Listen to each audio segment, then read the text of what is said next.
I think most of you are familiar with AFTINET, but it is a network of community groups, and we fight for fair trade based on human rights, labour rights and environmental sustainability. And we try to combine analysis in plain language of trade agreements with organising people to actually oppose them and to be active in their communities and unions and workplaces about them. So I'm going to talk a bit about the big picture in terms of Trump and HANSON on the one hand and neoliberal trade agreements on the other, and then I'm going to talk in a little bit more detail about the new trade agreement that's being negotiated post-TPP called the RCEP, more alphabet soup, and I'll explain that later. And I think Michael's going to talk more about TISA, is that right? The Trade in Services Agreement, as well as what we'll both talk about what we can do about it. Just to start with Trump, I think we can say that Trump's rejection of the Trans-Pacific Partnership, or TPP, and the resurrection of one nation have trapped into what is a real resentment about neoliberal trade policies, because they haven't delivered promised jobs and growth, and they have contributed to growing inequality. But what they've done is mobilise this resentment from a conservative and racist perspective. And their simplistic responses of simply having very high tariffs on imports won't magically restore lost jobs, nor will building walls and discriminatory migration policies based on fear. They won't improve people's lives, but will just bolster militarism and the danger of war. So if we actually look at what happened with the TPP in the US and other places, the resistance to it over the 6 years that it was negotiated came mainly from progressive groups, including unions, churches, environment, public health and others here in Australia and in the US and elsewhere. It was this US resistance which actually prevented the Congress from approving the TPP before the election, before the US election, and ensured that both Democrat and Republican presidential candidates opposed the TPP. It was really the social movements behind Bernie Sanders which put it on the agenda. So what Donald Trump did from a conservative perspective was dealt the final blow to the TPP. Now, I suppose the positive thing about Trump's rupture with some neoliberal trade policies demonstrates that they're not immutable economic rules or market forces, but political decisions that can be changed. Fair trade advocates, we now have the challenge and the opportunity to challenge both the racist Trump and HANSON ideas and the neoliberal corporate ideas, and to develop alternatives which really benefit the majority of people and not just the 1%. So if we look at what's wrong with the sort of dominant trade policy, neoliberal trade policy, it aims to achieve not only zero tariffs, but also zero other barriers to all trade and investment. Each country is supposed to specialise in its own most narrowly defined competitive products or services, import everything else at the lowest possible prices, have no active industry policies, and minimise most other government regulation. So Australia would be a farm and a quarry with deregulated service industries like tourism and financial services. And I guess this policy is exemplified by former Treasurer Joe Hockey's admission that the government decided to end all assistance, not just tariffs, but all assistance to the car industry in order to reach free trade deals with Korea and Japan, which seems like cutting off your nose to spite your face. And this decision, of course, devastated regional economies in Victoria and South Australia. We're still just seeing that start to play out. in all other countries which have competitive car industries, there is assistance to the car industry, like the US, Europe, Korea and Japan, because of the strategic economic role of the car industry and the jobs it provides. But in the sort of fundamentalist neoliberal paradigm, well, our government is the one who says it wouldn't do that. And if we look globally, these deregulated global production chains have resulted in job losses in industrialised countries and a race to the bottom as low-income countries compete for investment with no effective workers' rights, health, safety or environmental regulation. And the end result we saw in 2013 in Bangladesh, where workers with no rights were ordered back into a substandard building which then collapsed, killing 1,300, mostly women and children. And this factory was one of many supplying major Australian retailers. And there's still an ongoing debate about whether there's been anything done about that in terms of those retailers actually investigating their production chains. So neoliberal trade strategy in the US and other countries has sought to write the rules not only about industrial production but about other things on behalf of its most powerful industries and corporations through regional trade agreements like the TPP. And these agreements, which are always negotiated in secret, have a common corporate agenda. We now have low or zero tariffs in Australia and many other countries, so this agenda is moving into the other areas to seek to restrict governments from regulating in areas from financial services to education, health, environment protection, food regulation, all sorts of areas. Apart from deregulation, they also want stronger monopolies for themselves in some areas. Of course, the one we all know about is medicines, where they want longer and stronger monopolies to prevent cheaper competition from cheaper generic and other forms of medicines. And stronger monopolies for corporate copyright holders in areas like the internet. And of course they want investor-state dispute settlement, or ISDS, which gives special rights to global corporations to bypass national courts and sue governments for millions of dollars over health or environmental or other public interest legislation. So although they talk about free trade, they're really on about more corporate power and greater monopolies, not more competition. So although the TPP is now largely dead, there are attempts to resuscitate it in various ways. There's something going on called the TPP-1, that is how to keep the TPP going without the US, which I'm not going to talk about very much, but people can ask me questions about. I don't think it's going to go very far. But also to pursue its agenda through other trade agreements, like the one I'm going to talk about, the Regional Comprehensive Economic Partnership, or RCEP, or the Trade and Services Agreement, which Michael will talk about. So in terms of the RCEP, it's actually consists of the 10 ASEAN countries to our around Southeast Asia.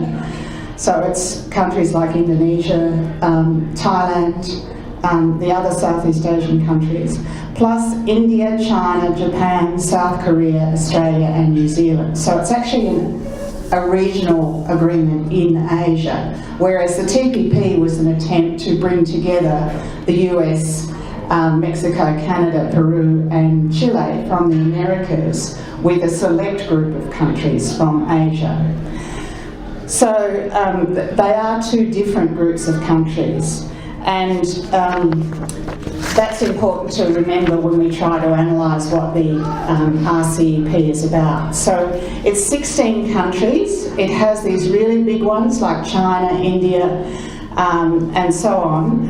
It includes actually half the population of the world and 30% of global trade. 30% of the global economy.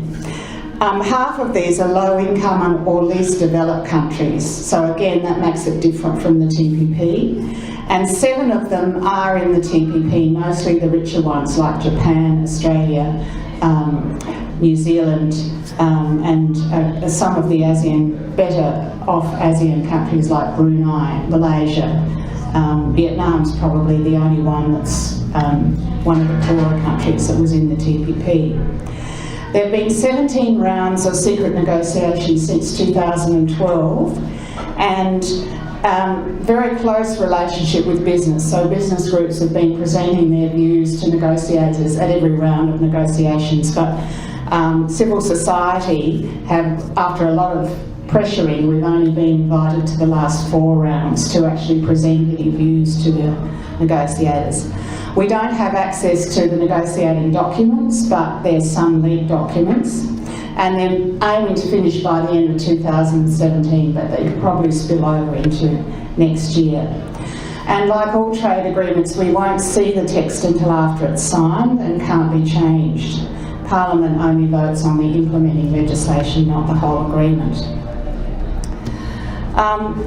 So what's happening with the RCEP is that the 7, not all 7, but particularly Japan and to some extent Korea, which has a similar agreement with the US, and to some extent Australia and New Zealand, are trying to push the TPP agenda in the RCEP. So if we look at what that agenda was, I've already outlined 2 of the main features on medicine and copyright monopolies and ISDS.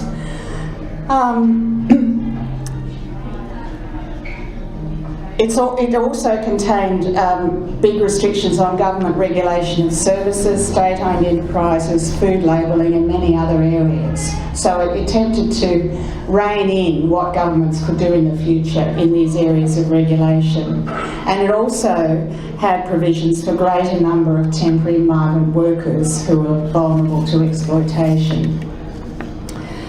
So that agenda, as I said, has been pushed by some in the RCEP. But when we look at the players, it's not, there's some resistance to that even from governments in the RCEP. So first of all, there's the ASEAN group of 10 countries, and that consists of, they're all low-income countries, but some of them are least developed countries. So there's Burma, Myanmar, Laos, and then quite poor countries like Cambodia, Thailand. Cambodia is the least developed country, Vietnam, as well as Indonesia, the Philippines, and Thailand and Malaysia. So that's within the ASEAN group. There's some major differences, but they have some common interests which are against things like more expensive medicines. The US, of course, isn't in it. China is the biggest player, followed by India and Japan. Their focus is more on a traditional trade agenda, a trade agenda of trading goods and services and agriculture. And leaked documents, as I said, show that Japan, Korea and to some extent Australia and New Zealand are pushing parts of the TPP agenda on medicines, investor rights and so on, services deregulation. If we look at in a bit more detail about this, the leaked documents show that on medicine monopolies, there's great slabs of the TPP text being presented in the RCEP negotiations.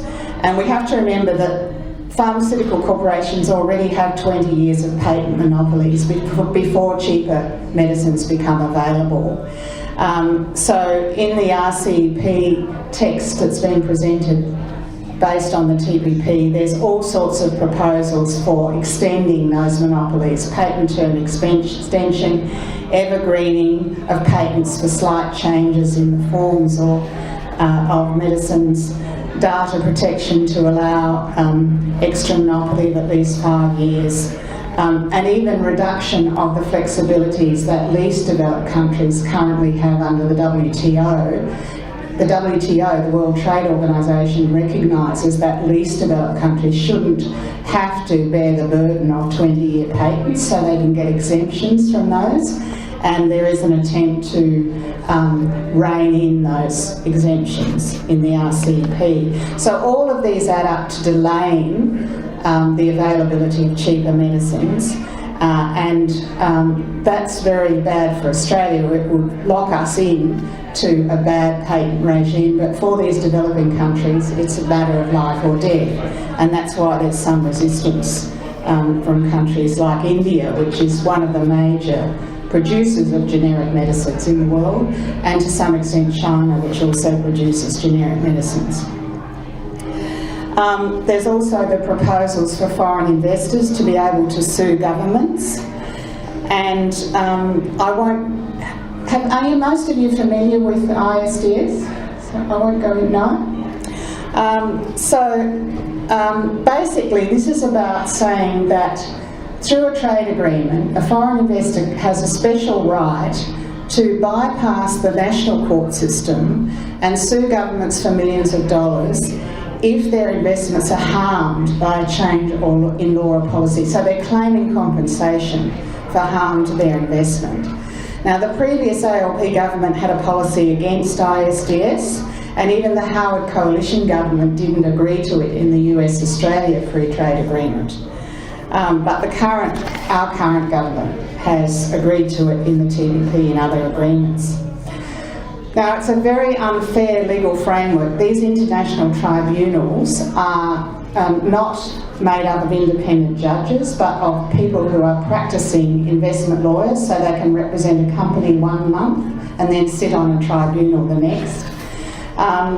It was originally designed to compensate for governments actually nationalising property or assets, but it's grown into this international legal system which defines indirect expropriation which can be any law or policy which harms their investment, and they can claim compensation for it.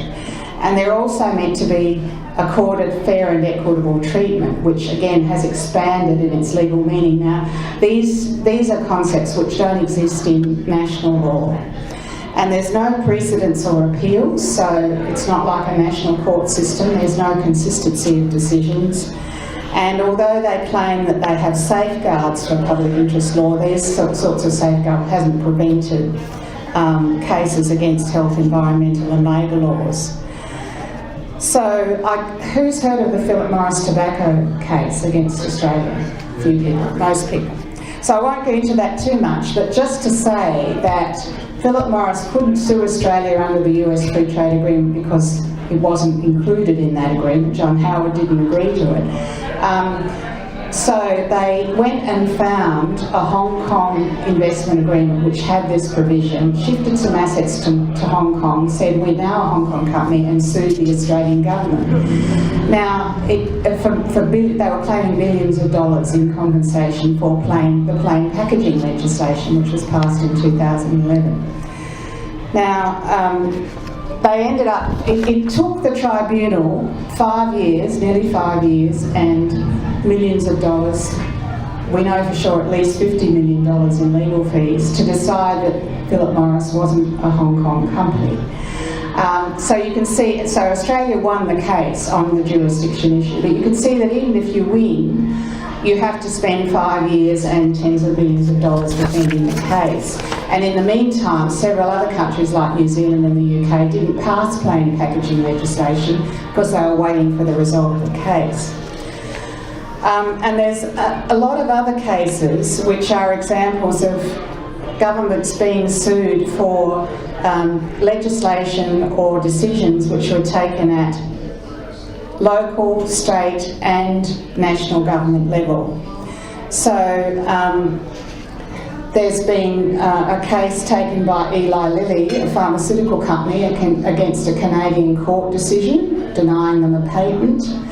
There's the US Lone Pine Energy Company is suing the Canadian government for $250 million because it's trying to regulate gas mining.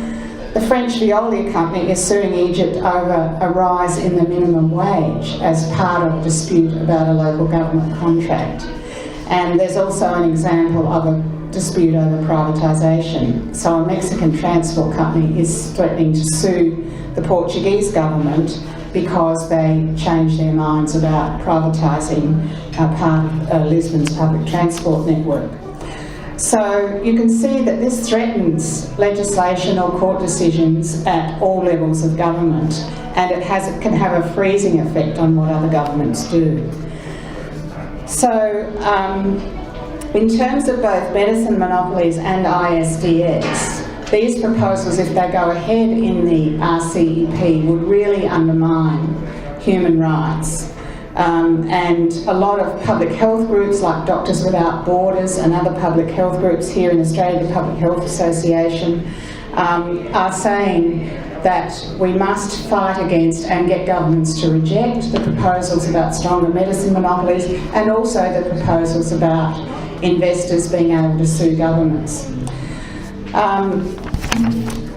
So there is, the good news is that there is quite a lot of resistance to the RCEP from community groups and from some RCEP governments. So last year, civil society groups from 13 of the 16 RCEP countries met together in Malaysia, and that included people like me from Australia, and did a statement condemning the secrecy of the negotiations, and also other statements condemning ISDS and medicine monopolies in the negotiations. And these statements have been signed by civil society groups numbering from 80 to over 150 groups. So in each country, we've been developing critical public forums and also activities and demonstrations as the negotiations are held around the different countries in the RCEP. So in Jakarta last year and in Kobe in Japan this year, there were civil society activities and demonstrations. At the government level, India and some of the ASEAN countries are resisting the stronger medicine monopolies and also the TPP version of ISDS. So the negotiations are actually going very slowly, which is a good thing, because the longer they take, the more time we've got to develop resistance. And there are other differences in the negotiations as well. So I would urge people to get involved in that campaign, and I'll talk more about that right at the end. But the second to last thing I want to do is come back to what's the alternative vision to this sort of TPP vision that they're trying now to put through in the RCEP. Well, I think the first aspect of such a vision is for us to say very clearly that the reason we have trade, we're not against trade, but the reason we have trade is as part of a balanced economic policy, which should be contributing to employment and higher living standards in an inclusive and environmental sustainable society that rejects racism and respects human rights. I mean, there's no point in having trade unless it improves people's lives. So this should mean a range of jobs in manufacturing, services, agriculture, other sectors, supported by high quality education, health and other services, which are investments in our future. Secondly, trade rules should be agreed through a system including all countries, a multilateral system, in an open democratic process, not secretly done behind closed doors. And we've got a detailed proposals about how this could come about. The first thing would be to make negotiating documents public, and especially to make the final version of trade agreements public before governments sign it, not after, as occurs now. Thirdly, trade agreements shouldn't be preventing governments from regulating in the public interest, whether it's regulating corporations like tobacco corporations or pharmaceutical corporations, or other kinds of regulation like environmental regulation in the public interest. And fourthly, trade agreements shouldn't give additional legal rights to global corporations which already have enormous market power. And they certainly shouldn't be used to extend monopolies. And finally, trade agreements should be based on internationally agreed and enforceable labour rights and environmental standards to prevent a race to the bottom in these areas. In the Australian context, fair trade policies which put people first and the environment first provide a positive alternative to both failed fundamentalist policies and the narrow nationalism of Trump and One Nation. But we're only going to get these policies adopted through sustained activism, through networks like AFTINET and other organisations and social movements. So if you want to join in the campaign for that alternative vision and specifically to stop the TPP being repeated in the RCEP, you can go to our website at aftinet.org.au.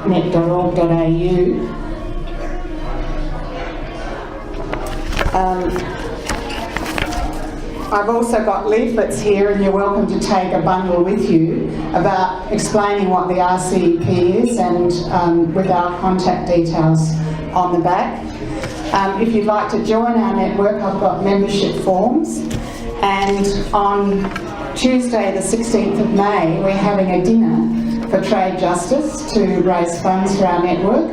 Kate Lee, who's here tonight, will be speaking from the International Union Movement, Global Justice Organisation, AFIDA, about what unions can do in the region about these issues. And I'm very happy to answer questions about anything I said. Thanks very much.